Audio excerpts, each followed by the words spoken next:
Friends, हम आज का द इंडियन एक्सप्रेस डिस्कस करेंगे। यहाँ पर फर्स्ट न्यूज़ है, Nitish Chauhan BJP picks 2 deputy CMs in NDA social balancing. तो नीतीश कुमार वापस से चीफ मिनिस्टर बन गए हैं बिहार के, और 2 डिप्टी चीफ मिनिस्टर्स हैं इस बार बीजेपी से। एक हैं तारकिशोर प्रसाद और दूसरे हैं रेणु देवी। तो ये 2 डिप्टी चीफ मिनिस्टर्स। अब हम नेक्स्ट न्यूज़ पे आते हैं कि आरसीईपी में हमने जो वॉकआउट किया वो स्टैंड हमारा ऐसा ही क्यों होना चाहिए था। तो एक इंटरनल असेसमेंट किया गया, उससे पता चला है कि जो 9 कंट्रीज़ है उनके साथ हमारा बाईलेटरल फ्री ट्रेड एग्रीमेंट वैसे भी था, और कुछ जो बाकी 5 कंट्रीज़ थे जैसे जापान, साउथ कोरिया, उनके साथ भी हमारा फ्री ट्रेड एग्रीमेंट था। तो इससे हमें पता चला है कि हम ज़्यादातर इन कंट्रीज़ के साथ ट्रेड डेफिसिट में ही थे। मतलब हम ज़्यादा इंपोर्ट करते थे पर हम उतना एक्सपोर्ट नहीं कर पाते थे जिस अमाउंट का हम इंपोर्ट करते थे। तो इस असेसमेंट से ये पता चला है, showed a modern utilisation rate of free trade agreements over a 5-year period and trade deficit for India in most cases. तो ज़्यादातर कंट्रीज़ के साथ हमारा ट्रेड डेफिसिट है। तो इसके लिए पहले क्या करना चाहिए? पहले हमें अपनी कंट्रीज़ को इतना स्ट्रांग बनाना चाहिए कि वो ग्लोबल इंडस्ट्री से कॉम्पीट कर पाएँ और हम भी अपना एक्सपोर्ट कर सकें। इसलिए हमने आरसीईपी से वॉकआउट कर लिया। और न्यू दिल्ली ने और भी कुछ रीजंस दिए अपने वॉकआउट करने के। पहला ये कि इंडिया चाहता था कि ऑटो ट्रिगर मैकेनिज्म हो, कि बहुत ज़्यादा ही इंपोर्ट्स बढ़ जाएं तो अपनी डोमेस्टिक इंडस्ट्रीज़ को सेव करने के लिए हम टैरिफ बढ़ा सकें, पर उसमें ऐसा नहीं था। पर आरसीईपी ने ये बात नहीं मानी, ऑटो ट्रिगर मैकेनिज्म वाली। दूसरी बात ये, steps by India targeting Chinese investment could also run foul of RCP if it were to join the pact। अगर हम RCP ज्वाइन कर लेते हैं तो जैसे हम चाइनीज़ इन्वेस्टमेंट पे रोक लगा देते हैं या बोल देते हैं कि गवर्नमेंट रूट से ही आएगा, तो ये सब भी नहीं कर पाते, क्योंकि इसके बाद तो सारे मेंबर्स को इक्वली हमें ट्रीट करना होता। यहाँ पे एक मॉडर्ना वैक्सीन की बात आई है कि उसने एफिकेसी दिखाई है 94.5% की। तो ये क्या न्यूज़ है? The American biotechnology company Moderna announced on Monday that early results of its large ongoing late-stage trials of a vaccine candidate against the novel coronavirus had showed an efficacy of 94.5%। तो इससे पहले Pfizer ने भी बोला था कि उसकी 90% है, फिर स्पुतनिक 5 ने बोला कि हमारी 92% है। तो अब काफ़ी वैक्सीन फेज 3 ट्रायल्स में अच्छा रिजल्ट दिखा रही हैं। अब हम नेक्स्ट न्यूज़ की तरफ चलते हैं। यहाँ पर एक स्कीम आई थी, लाडली स्कीम। तो ये दिल्ली की स्कीम है, दिल्ली गवर्नमेंट की। One of the Delhi's government major scheme for the benefit of girl children, the Ladli scheme is reeling under the effect of covid lockdown. तो पहले ये स्कीम देख लेते हैं। इस under the Ladli scheme financial assistance is sanctioned for beneficiary girls starting at their birth and then at various stages of the education up until the senior secondary level। तो जो भी गर्ल के एजुकेशन के लिए ये इसमें अमाउंट प्रोवाइड करते हैं, उसके बर्थ पे अमाउंट प्रोवाइड करते हैं, फिर एजुकेशन को जिस स्टेज पे जाती है उस हिसाब से अमाउंट प्रोवाइड करते हैं। For the enrolment of new babies who can benefit from the first stage of financial assistance they have to be registered within a year of their birth. अगर आपको ये फाइनेंशियल असिस्टेंस वाली scheme चाहिए तो जब बच्ची का जन्म हुआ उसके 1 साल में आपको रजिस्टर कराना पड़ेगा, and they have to renew it at the schools at various stages of the education journey. और बार-बार इसे रीन्यू भी कराना पड़ेगा। लेकिन कोविड लॉकडाउन की वजह से इस साल बहुत कम इनरोलमेंट्स आए हैं। इन 6 मंथ्स फॉर द 2020-21 साइकिल जो स्कीम है उसमें 1094 न्यू इनरोलमेंट्स ही आए हैं, जो कि बहुत ज़्यादा कम है, क्योंकि लास्ट ईयर के इनरोलमेंट देखे जाए तो 46,660, तो उसके कंपैरिजन में तो बहुत ही ज़्यादा कम है। 2017 में 67,000 थे, 2018 में 60,000 से, तो पहले बहुत ज़्यादा थे, इस बार बहुत कम है। तो इससे बहुत ज़्यादा नुकसान होगा, गर्ल एजुकेशन को नुकसान होगा, वो अंडर प्रिविलेज्ड ही रह जाएंगे हमेशा। तो ये सब है। तो लाडली स्कीम किससे रिलेटेड है? दिल्ली से गर्ल चाइल्ड की एजुकेशन से रिलेटेड है। अब हम नेक्स्ट न्यूज़ की तरफ चलते हैं। यहाँ पे बस आपको एक ये फैक्ट बताना था कि 26% FDI अलाउड है इन ऑनलाइन न्यूज़ प्लेटफॉर्म्स। ये लास्ट ईयर गवर्नमेंट ने नई वो बताया था कि 26% FDI अलाउड है ऑनलाइन न्यूज़ प्लेटफॉर्म में। और आपको ये तो पता ही होगा, जो भी ऑनलाइन प्लेटफॉर्म्स हैं वो अब इंफॉर्मेशन एंड ब्रॉडकास्टिंग मिनिस्ट्री के अंदर आ गए हैं, तो अब इन पर भी रेगुलेशन होगा। ये एक न्यूज़ है, not an inch of Polavaram dam will be reduced. तो इसमें तो सब कुछ बस पॉलिटिकल एंगल ही दिखाया गया कि तेलुगु देशम पार्टी उस पर YSR पे कुछ इल्ज़ाम लगा रही। हमें उससे वो हमारे लिए इंपॉर्टेंट ही, हम ये देख लेते हैं पोलावरम प्रोजेक्ट क्या है। पोलावरम प्रोजेक्ट एक मल्टीपर्पज़ इरिगेशन प्रोजेक्ट है, the dam across the Godavari river. और ये कौन से रिवर के अक्रॉस बनाया जा रहा है? गोदावरी रिवर के अंदर। ये भी अंडर कंस्ट्रक्शन है। ये वेस्ट गोदावरी डिस्ट्रिक्ट और east Godavari district in Andhra Pradesh located है, और इसके रिजर्वायर्स छत्तीसगढ़ और उड़ीसा तक भी स्प्रेड करते हैं। तो ये मल्टीपर्पज़ इरिगेशन प्रोजेक्ट है, ये गोदावरी रिवर पे बनता है, छत्तीसगढ़ और उड़ीसा तक भी एक्सपेंड करता है। ये प्रोजेक्ट एक multipurpose major terminal reservoir project है ऑन रिवर गोदावरी। इससे क्या होगा? इरिगेशन डेवलप होगा, हाइड्रो पावर डेवलप होगी, ड्रिंकिंग वाटर फैसिलिटीज़ डेवलप होगी वहाँ के डिस्ट्रिक्ट्स को, ईस्ट गोदावरी डिस्ट्रिक्ट में Visakhapatnam, west Godavari, Krishna districts. Polavaram was recorded national status in 2014। इसको नेशनल स्टेटस दे दिया गया था इस प्रोजेक्ट को, और ये प्रोजेक्ट लास्ट प्रोजेक्ट है जिसे कोई नेशनल स्टेटस दिया गया, उसके बाद नहीं दिए जाएंगे। In the Andhra Pradesh bifurcation act and it's design was change. तो आंध्र प्रदेश बाइफर्केशन एक्ट में इसको नेशनल स्टेटस दिया गया था। अब क्वाड नेवीज मालाबार एक्सरसाइज कर रही हैं, तो क्वाड में कौन कौन से कंट्रीज आती हैं? क्वाड्रिलेटरल सिक्योरिटी डायलॉग में 4 कंट्रीज आते हैं, इंडिया, यूएस, जापान, ऑस्ट्रेलिया। तो वो second phase of Malabar naval exercise में करेंगे और ये इसका 24th एडिशन है, ये कर रहे हैं 1922 से। अब इसमें क्या है, सेकेंड फेज में will witness joint operation centred around the Vikramaditya carrier battle group of the Indian navy. Indian navy की तरफ से विक्रमादित्य जाएगा और निमित्ज कैरियर स्ट्राइक ग्रुप आएगा यूएस नेवी का। तो हमारे यहाँ से विक्रमादित्य और यूएस नेवी से निमित्ज।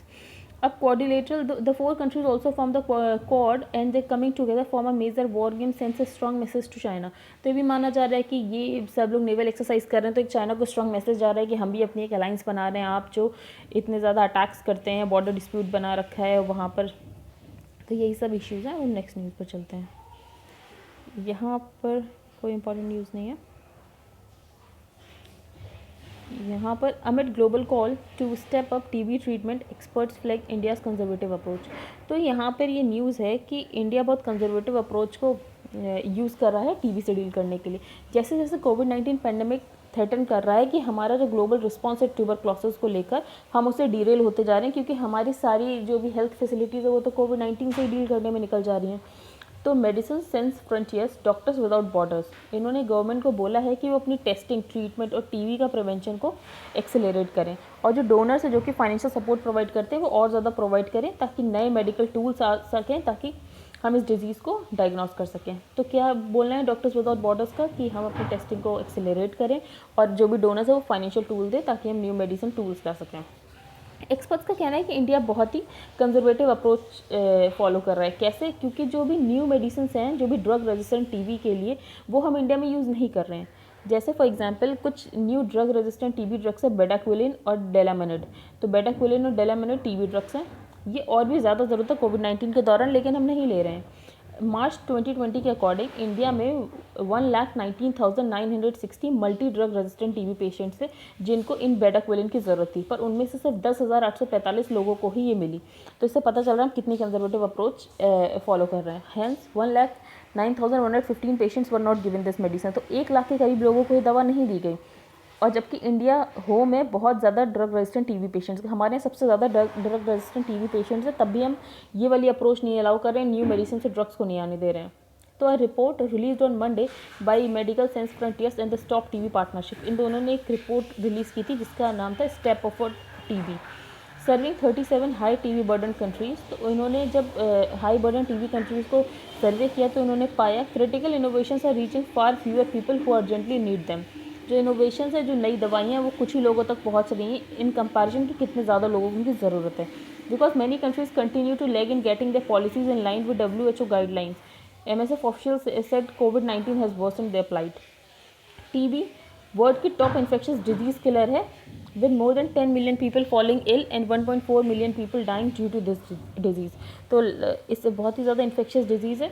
अब इस रिपोर्ट में हाईलाइट किया गया है कि 85% जो कंट्रीज़ होते हैं वो life saving point of care urinary TB-LMA test नहीं यूज़ कर रहे हैं, जो कि इस टेस्ट को यूज़ करना चाहिए अगर आपको HIV भी है और आपको TB भी। अगर आपको दोनों चीज़ें तो आपको इसी टेस्ट को यूज़ करना चाहिए, पर इंडिया में ये टेस्ट भी यूज़ नहीं हो रहा है।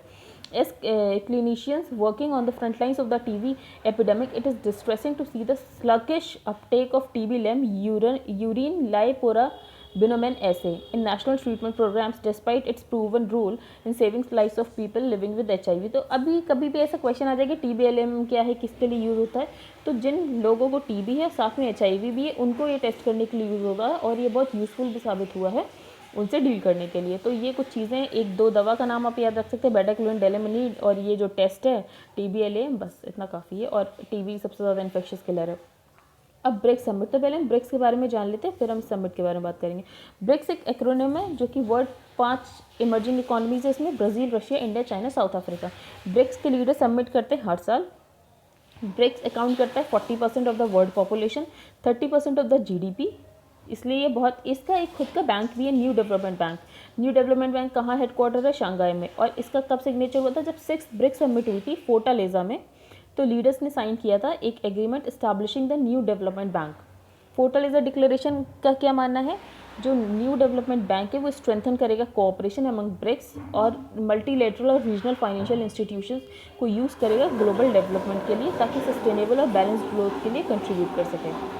NDB में एक NDB functions on a consultative mechanism, मतलब यहाँ पे आपने जितने भी एनडीबी में पैसे दिए हो, पैसे लिए, उससे मैटर नहीं करता, आप सबको इक्वल राइट्स होंगे, आप सबको इक्वल वोटिंग होगी। NDB functions on A consultative mechanism among the brick members with all the member countries possessing equal rights, सबको इक्वल राइट्स दिए। अब ब्रिक्स में एक कंटिजेंट रिजर्व अरेंजमेंट भी है, क्योंकि बहुत ही ज़्यादा ग्लोबल फाइनेंशियल क्राइसिस आ सकती है कभी भी, तो उसमें कुछ पैसे रखे गए हैं, मतलब जैसे किसी कंट्री का फॉरेक्स बहुत कम हो गया हो, उसको डील करना है ऐसे बीओपी क्राइसिस से, तो वो वहाँ से मनी स्वैप करके ले सकता है। The BRICS CRA aims to provide short-term liquidity support to the members through currency swaps to help mitigating BOP crisis situation and further strengthen financial stability.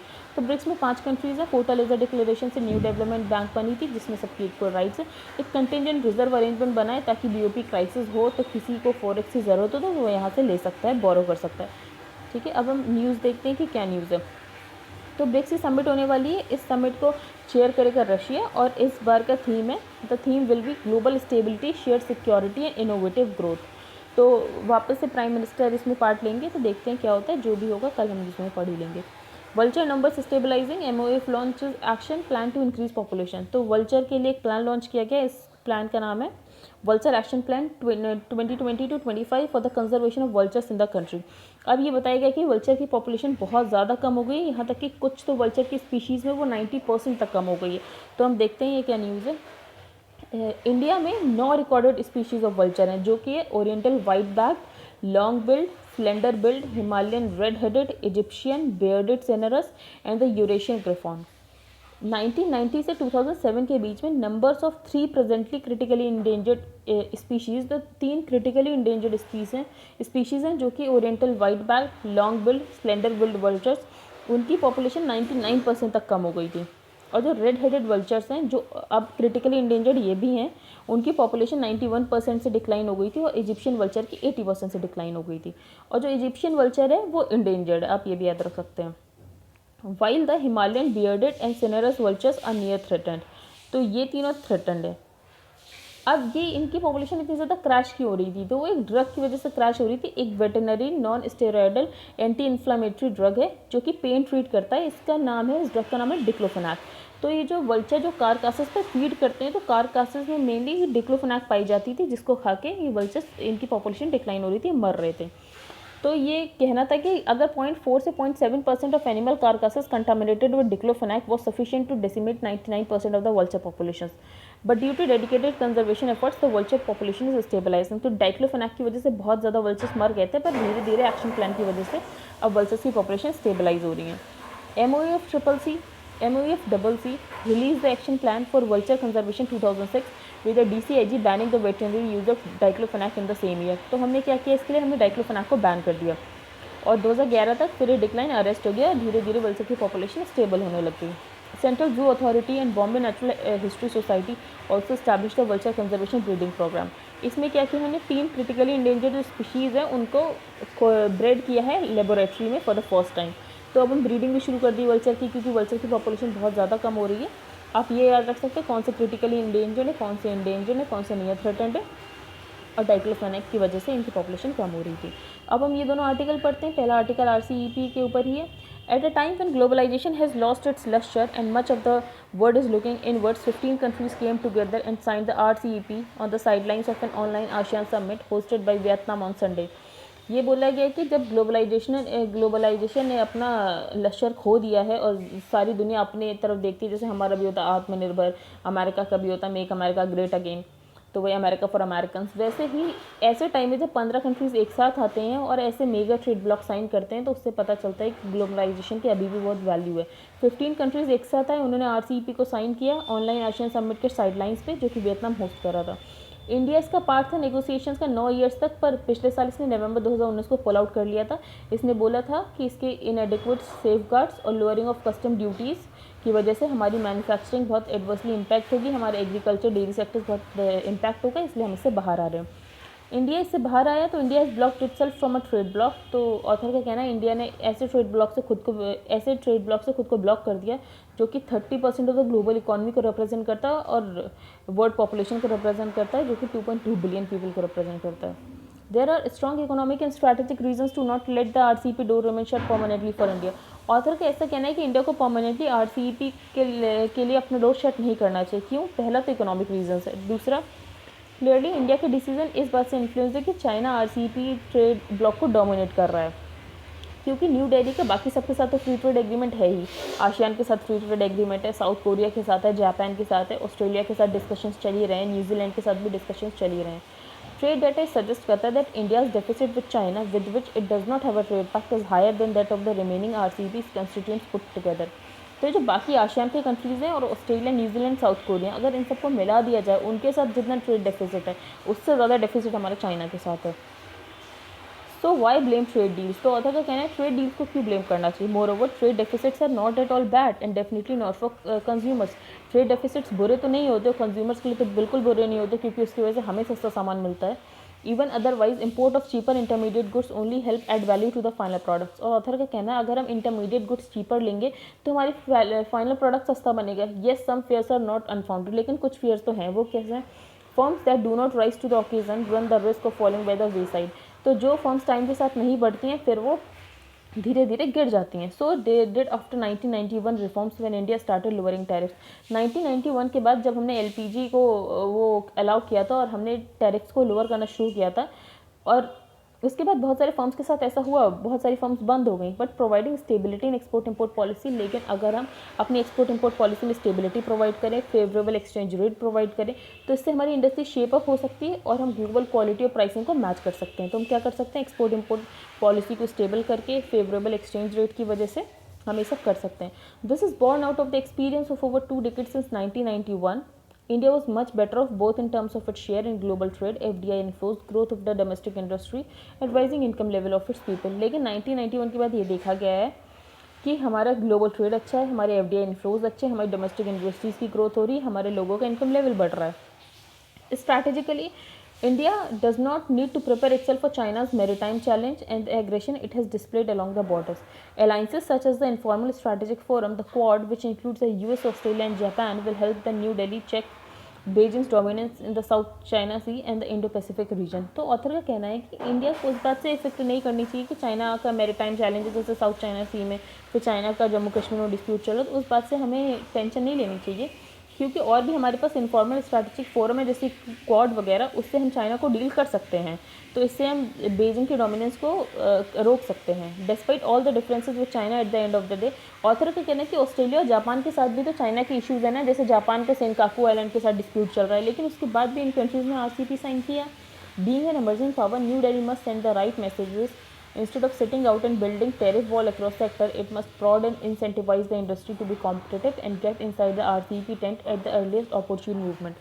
तो ऑथर का कहना है जो न्यू दिल्ली है उसको राइट मैसेज भेजना चाहिए, क्योंकि इमर्जिंग पावर है, इसलिए टैरिफ वॉल्स नहीं लगानी चाहिए, बल्कि क्या करना चाहिए, अपनी इंडस्ट्रीज़ को इंसेंटिवाइज करना चाहिए और जल्द से जल्द आरसीईपी को ज्वाइन करना चाहिए। अब अपने नेक्स्ट आर्टिकल है हर्ड इम्यूनिटी पे। इसमें एक क्वेश्चन पूछा गया है क्या हमने हर्ड इम्यूनिटी ज्वाइन कर ली? तो हर्ड इम्यूनिटी एक तो वैक्सीनेशन से आती है और एक बिना वैक्सीनेशन से आती है। वैक्सीनेशन से इसलिए आती है कि इतने ज़्यादा लोगों को वैक्सीनेशन दे दी गई है कि अब एक इंसान के पास एक इंसान बचा ही नहीं है इन्फेक्ट करने के लिए, तो ये वैक्सीनेशन से आती है। और बिना वैक्सीनेशन के कैसे आती है कि बहुत सारे लोगों को डिजीज़, जैसे फॉर एग्जांपल कोरोना हो चुका है, कोविड-19 हो चुका, उन्होंने एंटीबॉडीज़ डेवलप कर ली हैं, तो अब क्या हुआ, इतने ज़्यादा लोगों को हो चुका है तो अब एक इंसान दूसरे इंसान को इन्फेक्ट ही नहीं कर पा रहा है।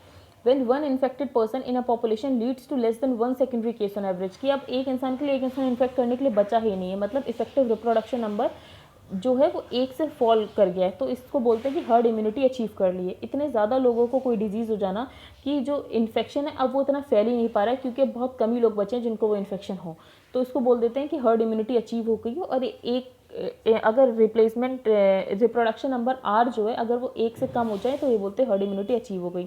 अगर आप और दूसरे सेंस में जानना चाहते हैं तो ऐसे जान लीजिए, in the March-April phase of the pandemic in France, it was estimated that the herd immunity threshold for SARS-CoV-2 was expected to require 67% population immunity. अगर फ्रांस में 67% लोगों को ये CoV-2 हो जाता, कोविड-19 हो जाता, तो मान लिया जाता कि वहाँ पे हर्ड इम्यूनिटी अचीव होगी, क्योंकि अब बहुत कम ही लोग बचे हैं तो फिर इन्फेक्ट ही नहीं हो पाएंगे इतने ज़्यादा लोग, तो रिप्रोडक्शन नंबर अपने आप ही 1 से नीचे आ गया।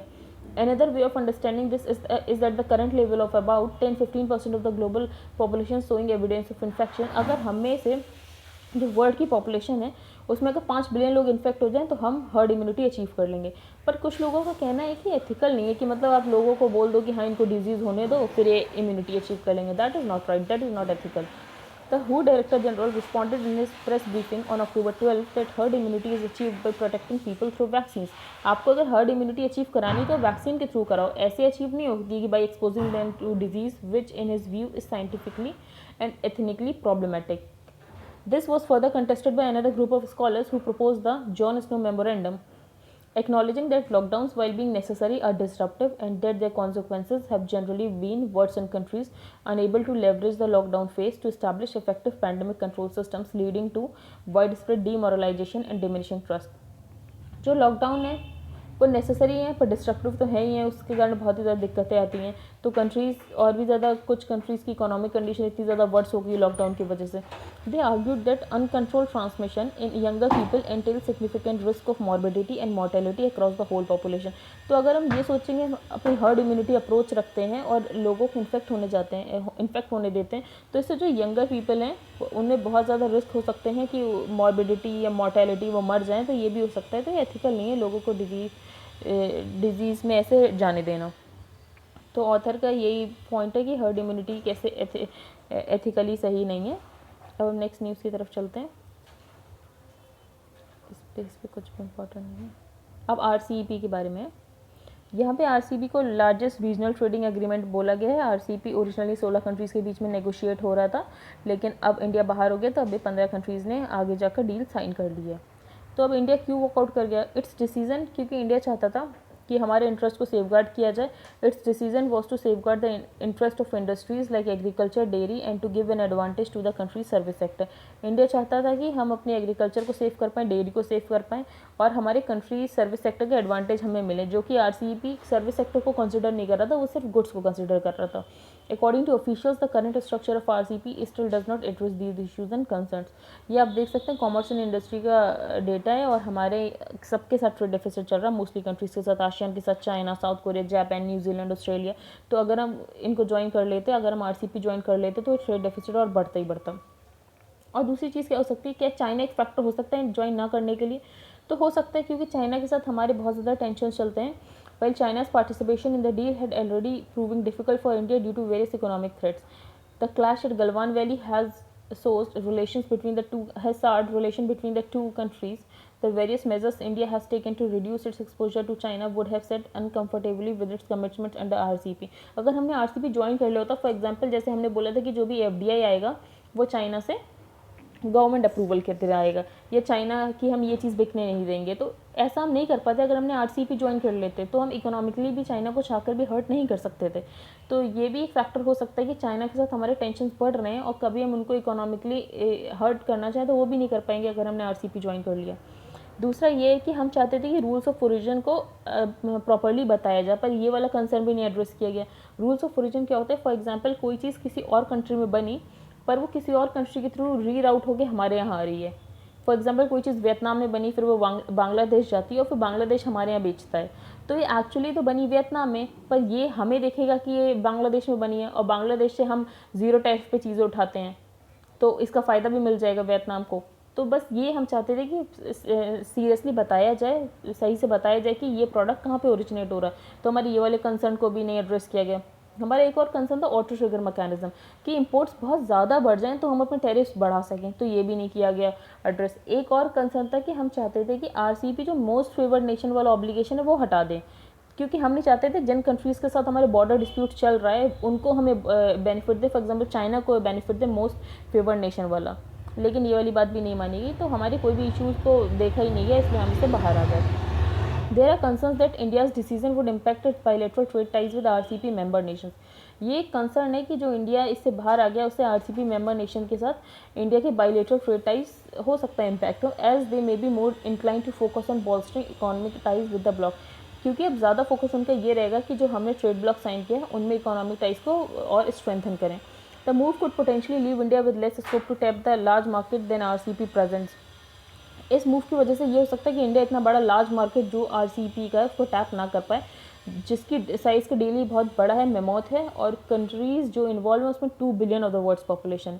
तो ये तो फिर वक्त ही बताएगा कि इससे हमें क्या फ़ायदा और क्या नुकसान। अब यहाँ पे इंडियाज़ को ऑप्शंस क्या क्या हो सकते हैं। इंडिया को भी बोला गया है कि इंडिया ऑब्जर्वर कंट्री की तरह ज्वाइन कर सकता है अगर उसका मन है, और वो सारी मीटिंग्स में भी आ सकता है। और जैसे किसी भी नए कंट्री को आने के लिए आरसीपी ट्रेड ब्लॉक में 18 महीने तक वेट करना पड़ेगा। इंडिया को उस वेट की ज़रूरत नहीं है, उसको जब साइन करना है वो आ सकता है। तो I think that's it for today. Thank you and have a nice day.